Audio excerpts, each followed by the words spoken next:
Voilà, je crois que j'y suis.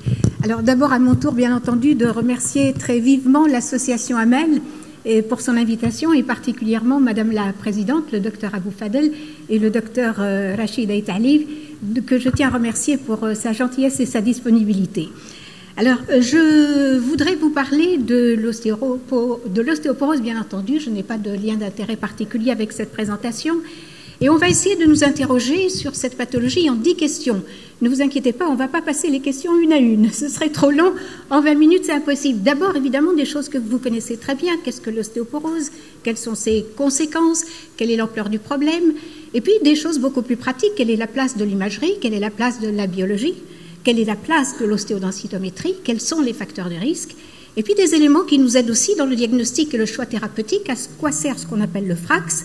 Et puis on terminera rapidement sur quelques orientations, comment traiter et quel suivi effectuer.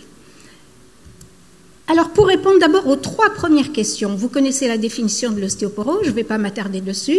Pour l'OMS, c'est à la fois la faible masse osseuse, mais aussi un problème de microarchitecture osseuse qui fait évidemment que cela conduit à une augmentation du risque de fracture, et c'est la fracture qui est évidemment l'élément fondamental.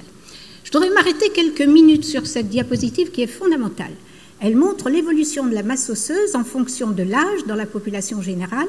En bleu, vous avez les hommes. En rouge, vous avez les femmes. Alors, je crois que les flèches ne marchent pas sur ces écrans, ce n'est pas grave. Et vous voyez qu'à partir que, de toute façon, tout le monde perd de l'os en vieillissant. Et je remercie les collègues qui ont dit que la ménopause n'était pas une maladie. C'est un état normal, physiologique. C'est uniquement la perception de la société envers les femmes qui est tout à fait différente. Mais vous voyez que lorsque cette courbe baisse, elle va baisser beaucoup plus rapidement chez les femmes à la ménopause, mais on oublie de s'occuper de la première partie. La première partie, c'est le moment où on acquiert la densité minérale osseuse la plus élevée, et lorsqu'on a une masse osseuse importante, c'est ce qu'on appelle d'ailleurs le capital osseux, eh bien même si on perd de l'os à la ménopause, on ne tombera pas en dessous du seuil fracturaire que vivent souvent les femmes. Or, comment acquérir ce capital osseux? C'est très souvent par l'activité physique, par le sport. Et il faut bien nous dire qu'aujourd'hui, on ne fait pas faire de sport aux petites filles comme on le fait pour les garçons. Pour les garçons, c'est normal. Pour les petites filles, c'est beaucoup plus problématique. Et la perception d'une femme, encore dans notre société, est très différente. Regardez les familles, elles sont toujours très heureuses lorsque naissent des garçons. Elles le sont moins lorsque naissent des filles. Il faut bien qu'on le dise et c'est la vérité. Et ce capital osseux est fondamental. Donc notre conception des petites filles, de la vie des femmes, c'est très important. Aujourd'hui encore, lorsque j'entends parler de réforme des études médicales et qu'on me dit qu'il y a un énorme problème en médecine, c'est la féminisation aujourd'hui de la pratique médicale. Donc nous autres femmes médecins posons-nous la question en quoi est-ce que nous diminuons la pratique médicale?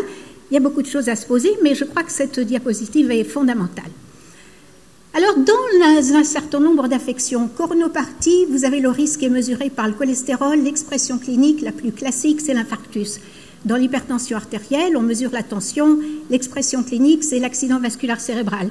Dans la goutte, c'est l'uricémie qui est le marqueur. Et puis les arthropathies goutteuses. Et dans l'ostéoporose, quel est le marqueur? Le marqueur, c'est la densité minérale osseuse basse. Et l'expression clinique, c'est évidemment la fracture. Ici, très très rapidement, pour vous montrer que l'os est un tissu vivant, qui de manière permanente va passer par une phase quiescente, c'est ce que vous avez en haut à gauche, puis ensuite vous avez une stimulation des ostéoclastes qui va résorber l'os, puis ensuite une inversion, puis une phase de formation, avant de revenir à de l'os normal. Donc vous voyez qu'il y a une vie osseuse qui est permanente. Et cette vie osseuse est maintenue en équilibre dans les conditions normales, entre la résorption par les ostéoclastes et la formation par les ostéoblastes, et bien entendu, lorsqu'il y a un déséquilibre, qui le plus souvent va se faire au profit de la résorption, on va avoir un déséquilibre du remodelage osseux et donc une perte de masse osseuse.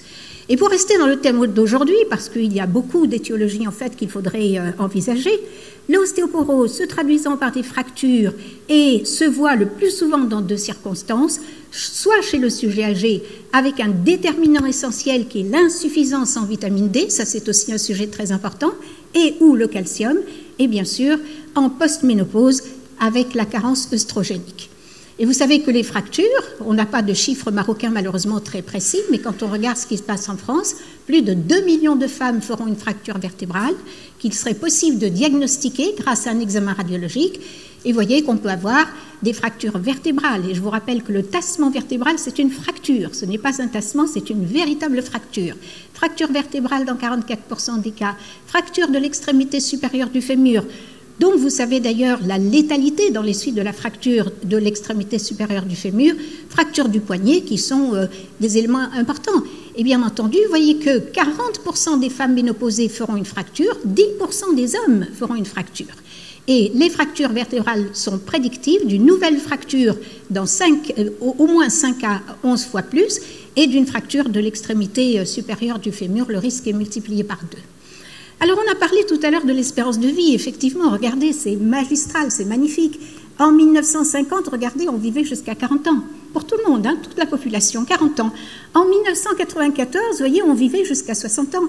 Et quand vous regardez les projections, plus de 70 ans en 2017, hein, je crois, si je vois bien le chiffre ici, et vous voyez que les projections qui sont faites par les Nations Unies et le CERED nous font vivre jusqu'à plus de 80 ans en 2030.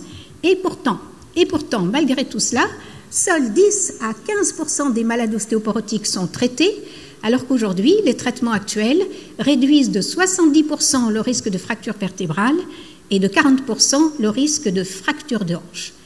J'en arrive à la 4e question, quelle est la place de l'imagerie?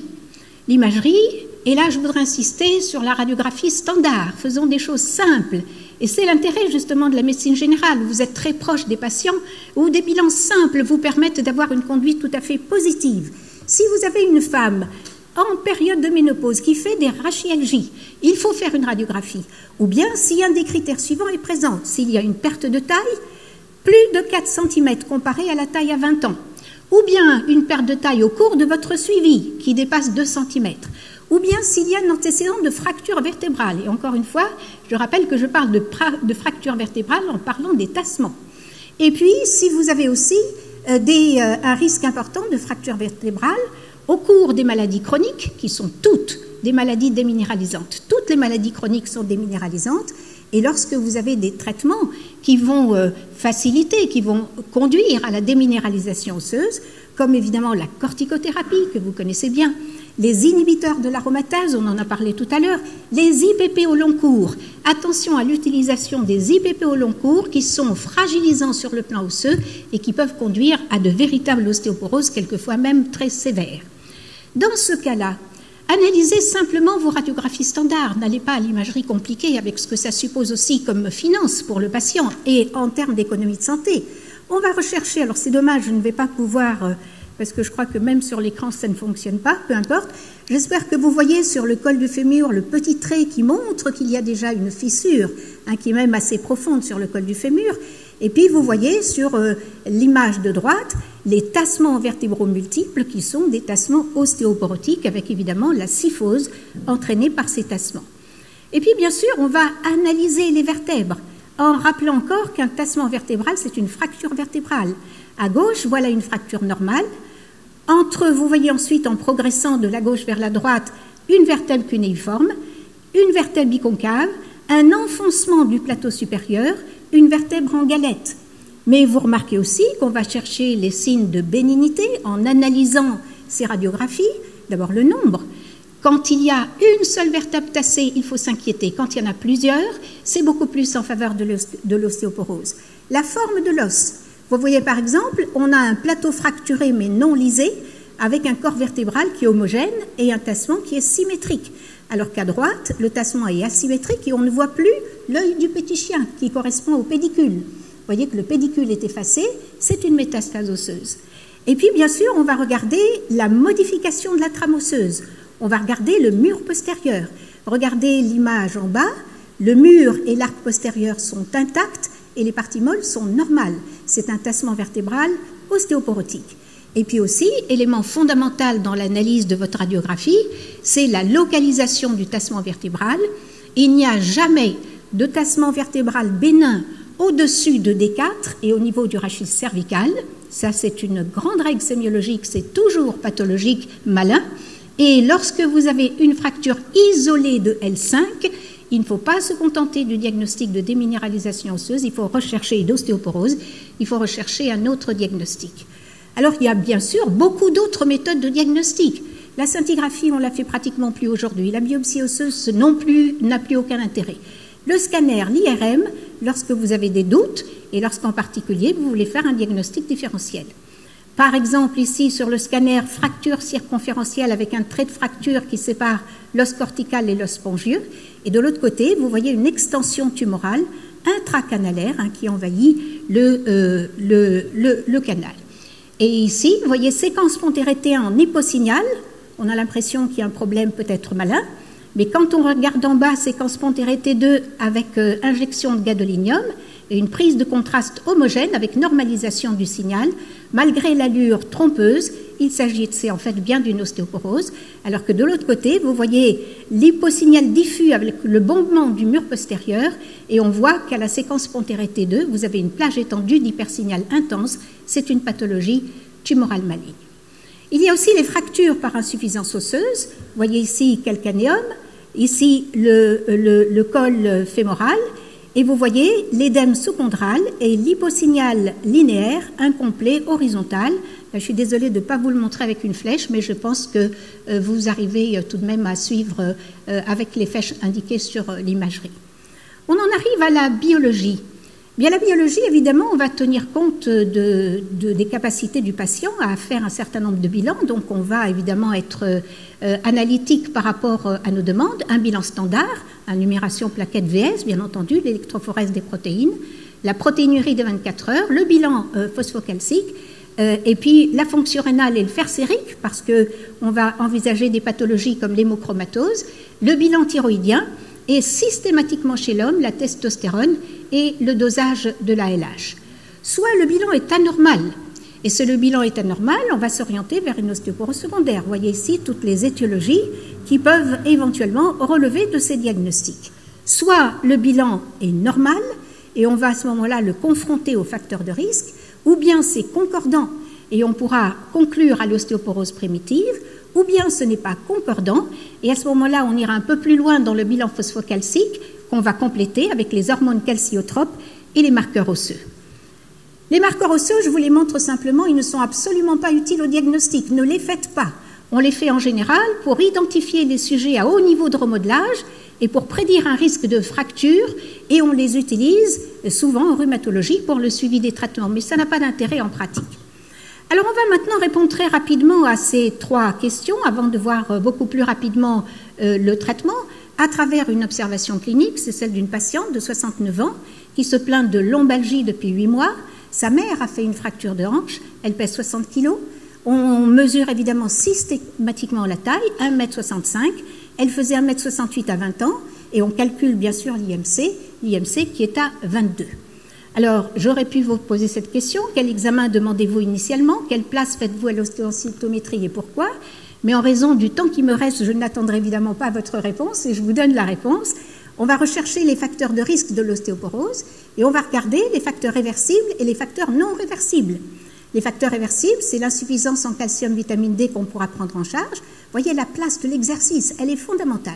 Le tabac et l'alcool, les pathologies déminéralisantes, la corticothérapie, l'hypogonadisme. Ce qui n'est pas réversible, bien sûr, c'est la ménopause précoce, c'est l'âge, c'est la race, c'est l'IMC faible et la puberté tardive. Et on va regarder aussi les facteurs de risque de fracture du col du fémur. Et voyez que certaines sont curables, la masse osseuse basse, tous les excès que l'on peut corriger, les troubles visuels, les sédatifs à longue demi-vie, parce qu'il y a le risque de chute qui peut conduire à la fracture, le manque d'activité physique, et vous voyez donc tous les autres cas de figure qui peuvent intervenir. Dans ce qu'on ne peut pas récupérer, il y a l'âge, les antécédents maternels de fracture du col, ce qui est le cas de notre patiente, la grande taille à l'âge adulte, la déficience mentale et la longueur de l'axe du col fémoral, qui est aussi un facteur qui peut conduire à la fracture. Alors, l'ostéodensitométrie, elle est indispensable avant toute décision thérapeutique pour quantifier l'os. Et elle nous permet d'affirmer qu'il y a une ostéoporose lorsque le T-score est inférieur à moins de 2,5. Sinon, on est en phase d'ostéopénie ou bien en phase d'ostéoporose sévère lorsque s'associe une fracture.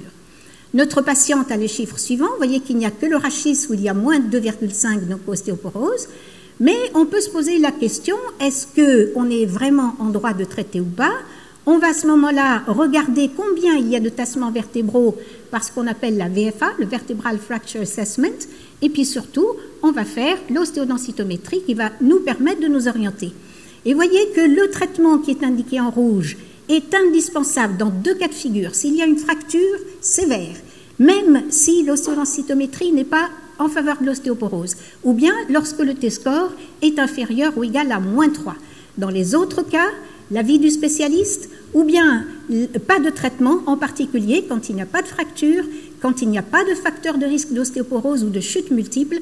Dans ce cas-là, on réfléchira et puis on prendra l'avis du spécialiste, ou bien on va s'aider de ce qu'on appelle le FRAX. Le FRAX, vous l'avez sur Internet, vous mettez FRAX, vous allez sur Internet et vous allez remplir ce qui vous est demandé dans cette case. Vous voyez qu'il y a l'âge, le sexe, le poids, la taille, s'il y a une fracture antérieure, s'il y a des parents qui ont une fracture de la hanche ou pas, si la patiente ou le patient fume, s'il prend des glucocorticoïdes, s'il a une polyarthrite rhumatoïde. Vous voyez que là, il n'y a pas de diabète, mais si vous avez un diabète, vous le mettez à la place de la polyarthrite rhumatoïde. Et ensuite, vous allez faire votre calcul, vous voyez, ostéoporose secondaire, alcool ou pas, DMO que vous allez rentrer, vous faites votre calcul, et le calcul va ensuite vous donner cette courbe qui vous permet de situer votre patiente. Vous voyez que dans le cas de notre patiente, nous sommes au-dessus du seuil d'intervention thérapeutique, et donc, dans ces cas qui peuvent être difficiles quelquefois pour décider du traitement, eh bien, on va décider de traiter. Et pour terminer très rapidement, comment traiter et quel suivi effectuer? Eh bien, on récupère le bilan de notre patiente, et vous voyez que sur ce bilan, voilà les chiffres qui vous sont donnés, et on aurait pu vous poser la question, qu'est-ce que vous faites? Ou bien débuter le traitement, ou bien prescrire du calcium et de la vitamine D, adresser votre patiente ou travailler en collaboration avec un rhumatologue, ou corriger la calciurie de 24 heures, puisque vous voyez qu'elle est basse. Et bien sûr, il faut modifier les facteurs de risque. Vous voyez, chez notre patiente en surgras, je vous ai mis ce qu'il est très important de lui recommander, bouger. Bouger, c'est très important. L'alimentation adaptée, la supplémentation en calcium plus vitamine D, la prévention des chutes, éventuellement les protecteurs de hanches si vous avez affaire à des personnes très âgées, la kinésithérapie et surtout, éviter l'alitement prolongé. Et notre collègue psychiatre nous a très pertinemment rappelé à quoi servait un lit et il faut effectivement s'en tenir là. Alors, pas de calcium tout seul. Attention aux calcifications, à la fois vasculaires et en même temps les lithiases rénales. Toujours avec la vitamine D et de préférence par les apports alimentaires. En ayant comme objectif, le taux de vitamine D doit être supérieur ou égal à 30 nanogrammes. Et là aussi, on pourra peut-être plus longuement parler de vitamine D, qui est un très très long sujet qu'on n'a pas le temps d'aborder. Très rapidement ici, vous voyez toutes les molécules qui sont à notre disposition pour prendre en charge l'ostéoporose. Celles qui existent au Maroc, le risédronate, l'alendronate, le zolédronate. Nous avons aussi le dénosumab. Vous voyez qu'il y a beaucoup d'indications à ces médicaments. J'ai mis en jaune ce qui relève de l'ostéoporose post-ménopausique. Et dans ce cas-là, une recommandation, toutes ces molécules sont effectives sur l'ostéoporose. Une recommandation, le dénosumab, jamais en première intention, parce que quand vous l'arrêtez brutalement, le risque de fracture est multiplié par 5. Et donc, si vous utilisez du dénosumab, c'est le Prolia, l'avantage tous les 6 mois, mais attention, il faut le faire suivre par les biphosphonates et ne pas jamais l'utiliser en première intention. Alors, en général, on va refaire l'ostéodensitométrie 2 à 3 ans après l'initiation pour réévaluer l'effet du traitement. Et quand est-ce qu'on décide d'arrêter le traitement? Eh bien, on va interrompre après 3 à 5 ans si les conditions suivantes sont réunies, s'il n'y a pas eu de fracture sous traitement, s'il n'y a pas de nouveaux facteurs de risque, s'il n'y a pas de diminution significative de la densité minérale osseuse, si le T-score est supérieur à moins 2,5, voire à moins 2, et toujours une réévaluation après l'arrêt du traitement qui est recommandée après 2 années d'interruption du traitement. Et je vous remercie pour votre attention. Merci, docteur. On passe à la salle s'il y a des questions.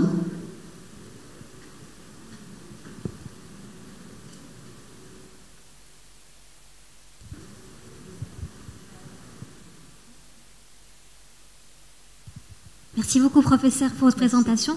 Si vous voulez, ma question, c'est par rapport au diabète et ostéoporose. Est-ce qu'il y a un lien? Et ma deuxième question, est-ce qu'il y a un âge limite pour la supplémentation? Merci. Oui, pardon. Alors, le diabète, bien sûr, c'est un très, très grand problème. Le diabète, on s'y intéresse beaucoup. On ne s'est pas intéressé au diabète très longtemps. Et cette dernière décade, on s'intéresse beaucoup à os et diabète.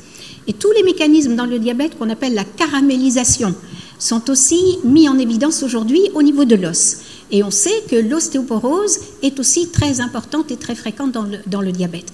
Alors, on n'a pas encore modifié le FRAX, que je vous ai montré, qui est un outil très utile, mais il est recommandé aujourd'hui par toutes les sociétés internationales qui étudient l'os, quand il y a un diabète, de le mettre à la place de la polyarthrite rhumatoïde.